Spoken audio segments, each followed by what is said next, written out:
बूढ़े माँ बाप का सम्मान।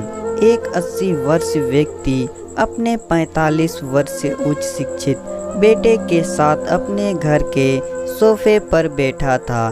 अचानक उसकी खिड़की पर एक कौवा बैठ गया। पिता ने अपने बेटे से पूछा, यह क्या है? बेटे जवाब दिया, यह एक कौवा है। कुछ मिनटों के बाद पिता ने अपने बेटे से दूसरी बार पूछा, यह क्या है? बेटे ने कहा, पिता, मैंने अभी आपको यह एक कौवा है कहा है। थोड़ी देर बाद बूढ़े पिता ने फिर से अपने बेटे से तीसरी बार पूछा, यह क्या है?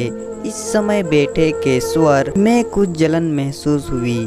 तब उसने अपने पिता से झुरझुराते हुए बोला, यह एक कौवा है, एक कौवा। थोड़ी देर बाद पिता ने फिर से अपने बेटे से चौथी बार पूछा, यह क्या है? इस बार बेटे अपने पिता पर चिल्लाया, आप मुझसे बार बार एक ही सवाल क्यों पूछते रहते हैं? हालांकि मैंने आपको कई बार बता चुका हूँ कि यह एक कौवा है, या आप इससे समझ नहीं पा रहे हैं। थोड़ी देर बाद पिता अपने कमरे में गए और एक पुरानी डायरी लेकर वापस आए, जिसे उन्होंने अपने बेटे के जन्म के बाद से बनाए रखा था। एक पेज खोलने पर उन्होंने अपने बेटे को उस पेज को पढ़ने के लिए कहा। जब बेटे ने इसे पढ़ा तो निम्नलिखित शब्द डायरी पे लिखे गए थे, आज मेरे 3 साल का छोटा बेटा सोफे पर मेरे साथ बैठा था। जब खिड़की पर एक कौवा बैठा था, मेरे बेटे ने मुझसे 20 बार पूछा कि यह क्या है, और मैंने उसे 20 बार जवाब दिया कि यह एक कौवा था।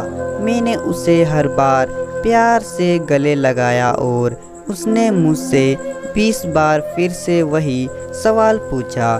मुझे इस बात से बिल्कुल भी चिढ़ नहीं हुई कि मैंने अपने मासूम बच्चे के लिए प्यार महसूस किया है, जबकि छोटे बच्चे ने उससे 20 बार पूछा, यह क्या है? पिता को 20 बार पूरे सवाल का जवाब देने में कोई जलन महसूस नहीं हुई, और आज जब पिता ने अपने बेटे से सिर्फ 5 बार यही सवाल पूछा तो बेटे को चिढ़ और गुस्सा महसूस हुआ। इसे पढ़कर उस बेटे को अपने किए गए व्यवहार का पता चल गया, जिससे चलते वह मन ही बहुत शर्मिंदा हो रहा था। शायद उसे अब किए गए अपने बूढ़े पिता के प्रति व्यवहार पता चल गया था। इसलिए यदि आपके माता पिता जब बुढ़ापे में होते हैं, उन्हें ना तो पीछे छोड़े और ना ही उन्हें एक बोझ के रूप में देखे, बल्कि उनके साथ एक दयालु शब्द बोले, शांत, आज्ञाकारी, विनम्र और उनके प्रति दयालु बने। अपने माता पिता के प्रति विचारशील रहे।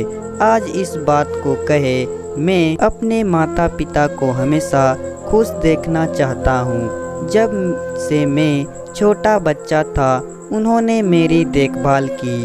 उन्होंने हमेशा मुझ पर अपना निस्वार्थ प्रेम की वर्षा की है। उन्होंने आज समाज में मुझे एक व्यक्ति के रूप में प्रस्तुत करने के लिए तूफान और गर्मी को देखे बिना सभी पहाड़ों और घाटियों को पार किया। भगवान से प्रार्थना करें, मैं अपने बूढ़े माता पिता की सर्वोत्तम तरीके से सेवा करूंगा और अपने प्यारे माता पिता को सभी अच्छे और दयालु शब्द कहूँगा, चाहे वे कैसे भी व्यवहार करें। तो दोस्तों, कहानी पसंद आए तो वीडियो को लाइक करें और साथ ही साथ चैनल को सब्सक्राइब भी कर दें।